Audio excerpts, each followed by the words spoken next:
받으시기 합당하신 우리 여호와 하나님 아버지, 우리 교회가 이번 해피데이를 위해서 또 마음과 뜻과 또 정성을 다해서 또 하나님 앞에 기도하며 또 준비하며 참으로 하나님 귀한 생명들을 또 주님 앞에 세우기를 또 원합니다. 우리가 항상 참으로 하나님 주님의 은혜가 없이는 한 생명도 또 구원에 이룰 수 없음을 또 이 시간 고백하오니, 주님, 우리가 심고 또 물을 주되 자라나게 하시는 분은 오직 하나님이신 줄로 믿사오니, 우리의 이 모든 또 수고 위에 또 주의 은혜를 허락하여 주시옵소서. 살아계신 아버지 하나님, 한 주간 우리가 기도하는 가운데에 참으로 하나님 더욱더 성령으로 충만케 하시고 또 우리 입술의 권세를 또 허락하여 주셔서 참으로 많은 심령들을 찾아가 또 복음을 증거할 때마다 놀라운 역사들이 나타날 수 있도록 인도하여 주시옵소서. 아버지 하나님, 참으로 우리 모든 성도들이 참으로 하나님 밤낮 없이 수고하며 또 하나님 섬기는 가운데에 또 귀한 생명들을 주님 앞으로 이끌기를 원하오니, 주님 함께 하시고 이번 해피데이를 통해서 또 우리가 하나님의 살아계심을 또 또한 경험할 수 있도록 인도하여 주시옵소서. 또 음으로 양으로 수고하는 또 많은 손길들 위에 또 하나님의 축복이 함께 하기를 원합니다. 이 귀한 행사를 위해서 하나님 수고할 손길들마다 주님 함께 하여 주시고, 이들의 또 작은 부분에서의 섬김을 통해서 또 주의 교회가 또 놀라운 부흥을 또 맛볼 수 있게 도와주시고, 하나님 하나님 참으로 우리가 서로 연합함으로 말미암아 또 주의 몸된 교회를 아름답게 세워갈 수 있도록 인도하여 주시옵소서. 오늘 이 시간 또 귀한 생명의 말씀을 함께 묵상할 때에 귀한 말씀들이 신비에 잘 새겨지게 하시고 또 주의 뜻을 분별할 수 있도록 인도하여 주시옵소서. 감사하고 예수님의 이름으로 기도하옵나이다. 아멘. 네, 우리 하나님 말씀 같이 보겠습니다. 요한복음 2장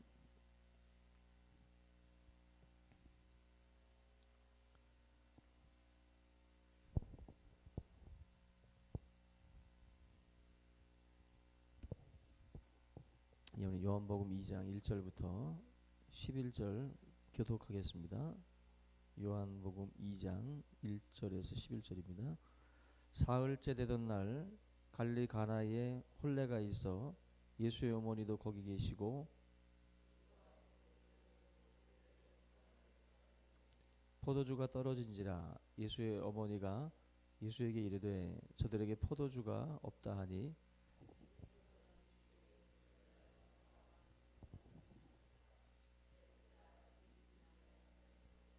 그의 어머니가 하인들에게 이르되 너희에게 무슨 말씀을 하시든지 그대로 하라 하니라.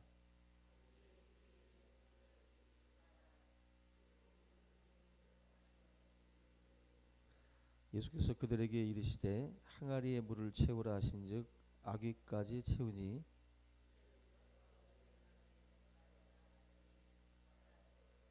연회장은 물로 된 포도주를 맛보고도 어디서 났는지 알지 못하되 물 떠온 하인들은 알더라. 연회장이 신랑을 불러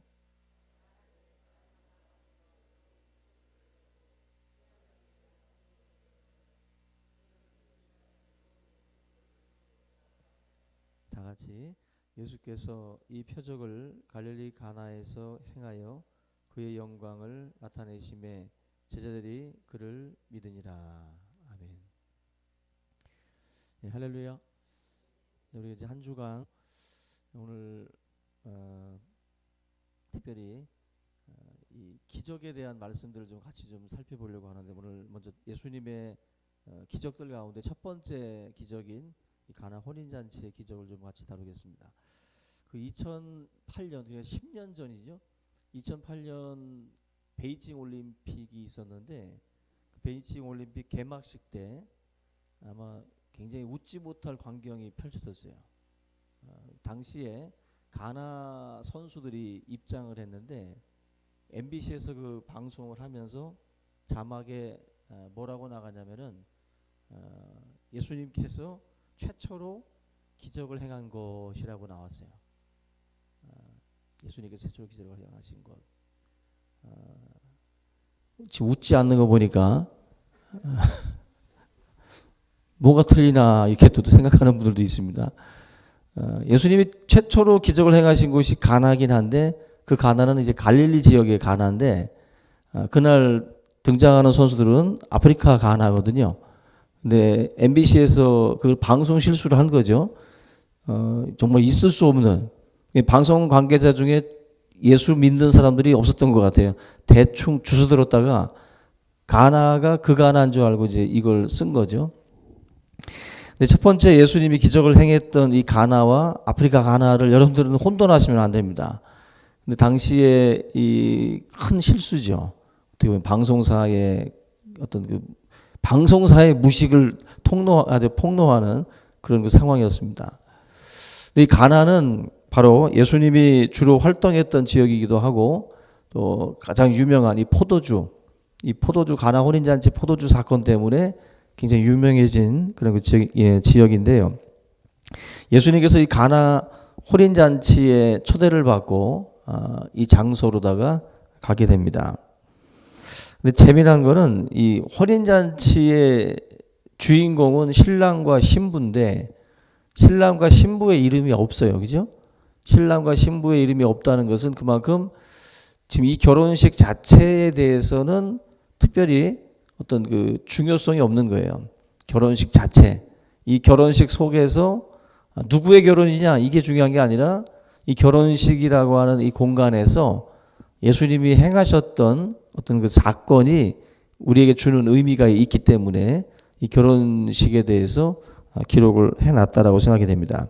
우리가 가진 성경에는 이 결혼식 주인공이 사실은 등장을 하지 않는데 성경으로 인정하지 않고 있는 그 외경에 보면 이 본문 말씀에 대한 또 해설들이 있는데 결국 이 잔치가 벌어진 이 집이 예수님의 그 어머니 마리아의 여동생 그 살로메의 집에서 있었던 결혼이었다라고 기록이 나옵니다. 결혼식 주인공이 외경에 의하면은 바로 이 이종 사촌, 예수님의 이종 사촌 결혼식이에요. 그래서 예수님하고 또 예수님의 제자 또 어머니까지 초대받아서 온 것으로 그렇게 이 살로메의 집으로 온 것으로 그렇게 나와 있습니다. 만약에 우리가 이걸 뭐 성경의 권위로서는 받아들이고 있지 않지만 외경의 어떤 그런 그 기록으로 남아 있기 때문에 좀 참조를 하면 결국 이 결혼식 자체가 어떤 그 일가 친척 그 결혼 같이 예수님과 또 제자들까지 초대받아서 이제 갔다라고 볼 수가 있습니다. 우리나라 결혼식은 보통 이제 결혼식을 하고 그 다음에 이제 식사들을 하는 뭐 그런 방식으로 이루어지는데 유대는 반대예요. 잔치가 먼저 벌어지고 그 다음에 저녁 때 결혼식을 올리는 그런 식입니다. 그러니까 먼저 먹고 마시고 그 다음에 저녁에 가서 결혼식을 올리는 뭐 그런 형태입니다. 그런데 우리나라도 뭐 먼저 먹죠. 먼저 먹고 결혼식장에는 사람 없고 거의 그런 식인데 부잣집들, 돈이 좀 있는 집들은 한 일주일 정도를 계속 잔치를 벌이는 거예요. 계속 그 초대 손님들에게 음식을 접대를 하고 그리고 나서 이제 마지막 날 결혼식을 올리는 그런 어떤 형식을 취하기도 합니다. 근데 결혼식이라는 것이 뭐 준비를 해봐서 알지만 다 준비가 잘 되는 듯 해도 뭔가 이게 문제가 발생을 하죠. 요즘에는 이제 여러 업체에다가 이제 의뢰를 해서 다 준비를 하니까 그래도 그나마 괜찮은데 만약에 집에서 준비하는 결혼식이라면 뭐가 부족하고 뭐가 갑자기 없고 막 이런 일들이 벌어지게 됩니다. 우리가 행사 준비를 해도 그런 실수가 있는 것처럼 결혼식이라고 하는 그 예식도 여러 가지 어려움들이 있죠. 이 결혼식장에서 가장 중요한 거는 당시에는 이제 먹는 거, 특별히 마시는 이 포도주와 같은 것이 굉장히 중요한 부분인데 원래 초청장을 보내고 그리고 뭐 대충 올 수 있는 사람들에 대해서 인원들을 이제 파악을 하기 때문에 음식량들이 거의 다 이제 어느 정도 조금 풍성하게 준비를 해서 모자라지 않게 사실은 행사를 준비를 합니다. 근데 예수님의 이 그 가나 혼인잔치에서 보면은 가장 중요하다라고 할 수 있는 이 포도주가 그날 갑자기 동이 나버립니다. 포도주가 동이 나면서부터 이제 오늘 본문의 이야기가 이제 시작이 되는데 3절 말씀 보면은 포도주가 동이 나니까 예수님의 어머니가 예수님께 포도주가 없다라는 말씀을 해요. 이게 지금 그 아까 그 외경에서 살로메의 집이라고 하는 그 말이 조금 그 이해가 되는 그런 부분들이죠. 우리가 남의 집 결혼식 가가지고는 사실 그거 관여 안 하잖아요. 그죠? 관여 안 하는데 떨어지든 말든 그건 이제 그 집에서 알아서 준비들을 해야 될 부분인데 이게 그 여동생 살로메의 집이다라고 만약에 한다 그러면 약간 또 오지랖 넓은 언니들은 또 이제 가서 또 막 이것저것 또 알아보게 돼 있죠. 근데 그게 이 지금 예수님도 지금 어머니가 자기에게 와서 그 이야기를 할 때 어찌 보면 이제 집안일처럼 어머님이 지금 이제 관여를 해서 한다라고 이제 보는 거죠. 지금 여기서 결국 예수님께서 특별히 이 사실에 대해서 그 알릴 이유는 없는데 예수님께 알린 이유가 살로메라고 하는 그 여동생의 집에 왔기 때문에 어머님이 좀 부탁을 하는 방식으로 또 이야기를 했다라고도 볼 수 있지만 인간적인 부분에서 우리가 어떤 그 아무런 능력이 없는 입장에서는 그 말 자체가 사실은 의미가 없거든요. 예수님께 말한다는 것 자체가 단순히 그냥 집안 일이니까 네가 좀 가서 좀 알아봐라 이 차원으로 얘기하는 것은 아니라는 거예요. 결국 어머니 마리아가 예수님께 이 포도주 문제를 가지고 나온 이유는 단순히 일가 친척의 문제이기 때문에 갖고 나와서 네가 가서 좀 알아보라 그 차원이 아니라 바로 예수님에 대한 인식 자체가 마리아는 다르다는 거예요.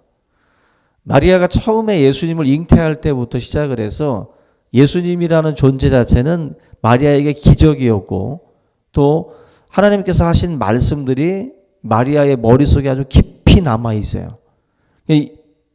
일반적인 어떤 그 아들의 차원을 뛰어넘는 거예요. 결국 위기가 왔을 때 어머니 마리아가 결국 예수님께 와서 이 문제들을 이야기하고 있는 것 자체는 예수님의 능력에 대한 그 어떤 인식이 마리아에게는 분명히 있었다는 것입니다. 그래서 그 믿음을 가지고 예수님께 나와서 이 문제들을 이야기를 했다라는 거죠. 결국 난처한 상황에 처했을 때 결국 그 천사들이 나타나서 마리아에게 했던 말이라든지 또 12살 때 성전에 올라갔을 때 여러 종교 지도자들하고 대화를 나눈다든지 그런 것들을 딱 이 마리아는 마음속에다가 다 두었다 그랬어요. 마음에 두었다. 결국 이 가나 혼인 잔치에서 위기가 왔을 때 예수님께서 이제 어떤 그런 그 능력의 존재임을 인식한 마리아가 예수님께 이 질문을 이 부탁을 하고 있다라는 것입니다. 우리가 예수님께서 하신 대답을 보게 되면 어머니에게 4절 보면은 내 때가 아직 이르지 아니했습니다 라는 말을 해요. 내 때가. 다시 말하면 인자가 이 땅에 온 이유는 인류를 대속해 주기 위해서 십자가를 지기 위해서 예수님이 오셨잖아요. 근데 지금 갑자기 예수님은 어떻게 보면은 그 거대한 참 그 명분이 굉장히 거창한 그 명분을 위해서 주님이 오셨고 그러기 위해서는 본인이 기적을 행하더라도 굉장히 의미 있는 사건, 장소, 그 때에 사실은 그 기적을 행해야 돼 맞습니다. 근데 갑자기 어머님이 와서 혼인잔치 포도주 떨어졌으니까 포도주 좀 채워라. 그 말씀을 한다는 거예요. 예수님이 볼 때는 자신의 때와는 이게 맞지 않는 거예요. 자기의 때와 맞지 않는 어머님의 부탁입니다. 근데 지금 본문을 보면은 잔치 포도주를 예수님이 책임지기 위해서 사실 오신 분이 아니거든요. 인자가 온 것은 잔치 포도주 채우기 위해 온 게 아니라 이 사람들을 구원하기 위해서 왔다라는 거예요. 근데 어머님의 이 어떤 막무가내식 이 부탁이 지금 이 예수님에게 주어진 이 상황에서 예수님이 지금 어떻게 할 것인가? 처음에는 거부하죠. 예수님이 거절합니다. 내 때가 아직 아닙니다. 근데 어머니가 5절에 보면은 그 예수님의 말을 들었는지 안 들었는지 모르겠지만은 거의 다 무시해버립니다. 무시해버리고 그냥 하인들에게 이르되 너희에게 무슨 말씀을 하시든지 그대로 해라. 예수님에 대한 그 믿음을 가지고 어머님은 그냥 어떻게 보면 밀어붙이고 있어요. 밀어붙이고 있는데 지금 보면은 예수님께서 뭐 생명을 다툴 위급한 상황도 아님에도 불구하고 어머님이 지금 막 밀어붙인다는 거예요.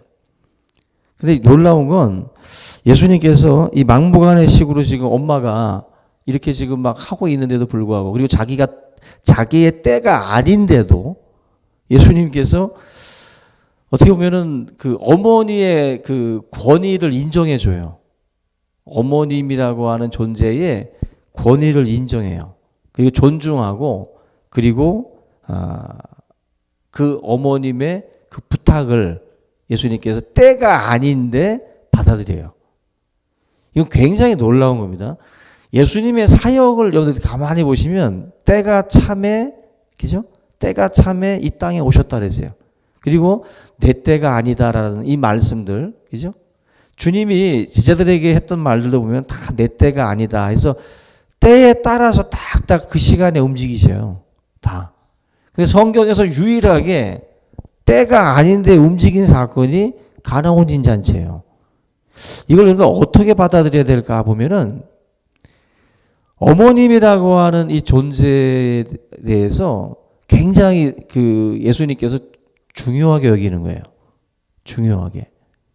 굉장히 높이는 겁니다. 그 하나님이 주시는 어떤 그 권위, 부모의 권위가 있듯이 예수님께서도 어머님이라고 하는 존재의 그 권위를 10분 또 인정을 하면서 그 권위 아래 예수님께서 이렇게 들어가는 것을 볼 수가 있어요. 여러분 우리는 사실 부모님을 공경하고 또 부모님의 말씀에 대해서 이렇게 순종하는 이 부분에서 사실 많이 부족합니다. 근데 지금 이 예를 가만히 살펴보면 결국 우리 신앙을 증명하는 하나님의 권위를 인정하는 우리의 신앙을 증명해 보일 수 있는 것 중에 하나가 내 부모를 공경하라고 하는 그 5계명의 말씀이 있듯이 어떻게 보면 리트머스 시험지와 같아요. 그 부모에 대한 우리들의 자세나 태도도 우리의 신앙과 굉장히 밀접한 연관이 있습니다.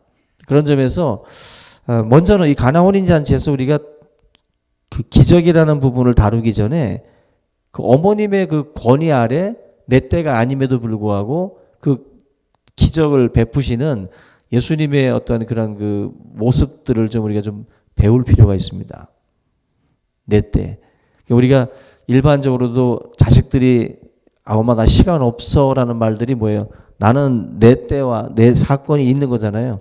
그러다 보면은 그냥 우리가 부모님들의 어떤 그 요구나 또 부모님들과의 그 시간들을 무시하고 우리가 내 시간에 맞춰서 우리가 움직일 때가 많은데 예수님은 내 때를 틀어버려요. 내 때를 틀어서 이 주님 어머님의 어떤 그런 요구들을 맞춘다.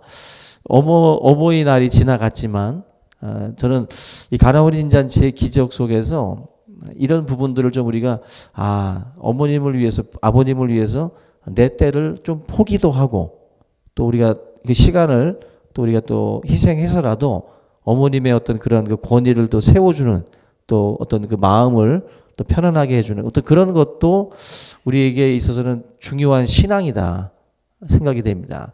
결국 그 부분에서 사실은 기적이라고 하는 것은 그런 작은 걸음부터 사실 시작이 된다라고 생각이 되고요.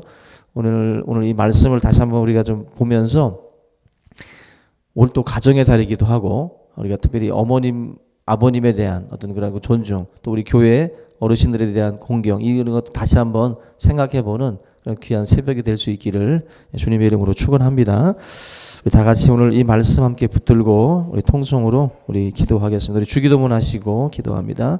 하늘에 계신 우리 아버지여 나라 임하옵시며 뜻이 하늘에서 이룬 것 같이 땅에서도 이루어지이다.